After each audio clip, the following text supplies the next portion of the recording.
Olá, sétimo ano, tudo bem com você? Já estou com saudade, mas as nossas atividades elas não podem parar. Nós vamos continuar com nossa atividade de química, onde nós vamos continuar falando sobre a estrutura dos átomos, que é justamente o conteúdo que visa a nossa primeira AB. Então, na aula passada eu falei para vocês que os átomos eles são eletricamente neutros, porque o número de prótons em seu núcleo ele é igual ao número de elétrons. Só que em determinado momento ele pode entrar em desequilíbrio, onde ele pode estar perdendo ou ganhando o quê? Elétrons. E isso a gente chama de íons. Então nós vimos dois tipos de íons, que é o íon positivo, que é um cátion, e o íon negativo, que é um ânion. Mas sendo que nós focamos na videoaula passada só no cátion, e hoje nós vamos focar no íon, no caso negativo, que é um ânion. Agora eu vou mostrar um exemplo para vocês como é que vai acontecer esse ganho de elétron no elemento químico. Vamos lá.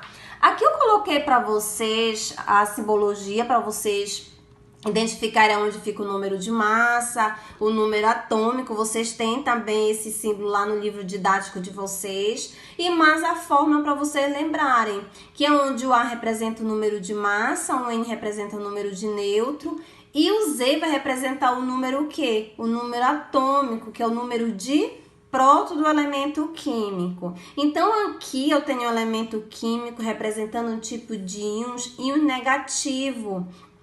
Íon negativo ele é chamado de ânion. Então vamos lá. Aqui o 10 ele vai representar o número de próton, o 30 vai representar o número de massa. E como eu falei para vocês, 13 elétrons.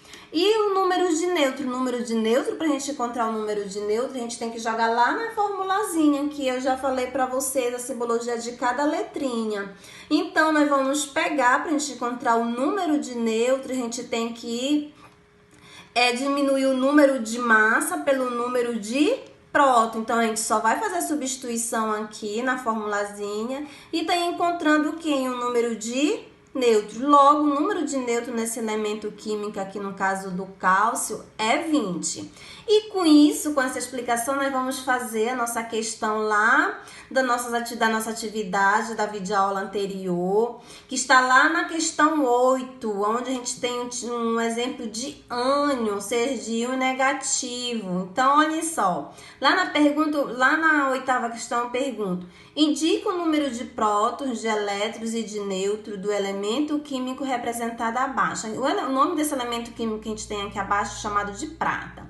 Então, aqui o número 10 vai representar o número de próton, o 45 vai representar o número de massa, e aqui nós vamos ter o quanto esse elemento ele já ganhou de elétrons. Se ele está negativo, então ele vai ganhar quantos elétrons? Vai ganhar 12 elétrons. Logo, o número de elétrons nesse elemento químico é 12. E nós vamos encontrar o número de neutro. O número de nêutrons, para a gente encontrar, como eu já falei para vocês, é só a gente jogar lá na formulazinha básica.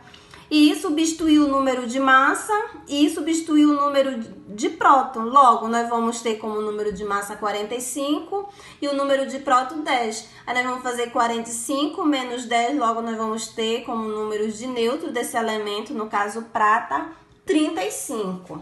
Vamos também fazer, já que agora nós já vimos quem são os íons positivos, quem são os íons negativos, vamos fazer também a nossa questão 7, lá da nossa apostila de atividade, onde eu pergunto, encontre o número de massa, prótons, elétrons e nêutrons. Então, o número de massa que eu estou pedindo nesse elemento químico, no caso ferro aqui, é 50. E o número de próton é 15. E já o número de nêutrons nós vamos substituir o número de massa, né? Encontrar o número de massa, diminuindo pelo número o quê? De próton. Logo, eu vou jogar aqui na formulazinha, nunca esqueçam de jogar na fórmula, tá? 50 menos 15, logo o número de neutro desse elemento químico, no caso do ferro, é 35. 5. Eu sempre coloco na tabela porque fica mais fácil da gente fazer essa distribuição, fica mais organizado, fica mais fácil de vocês entenderem na hora de fazer a resolução da questão. Então essa foi a nossa revisão de hoje. Continue fazendo as atividades, continue exercitando o conteúdo. Na próxima aula continuaremos com as nossas correções e até a próxima.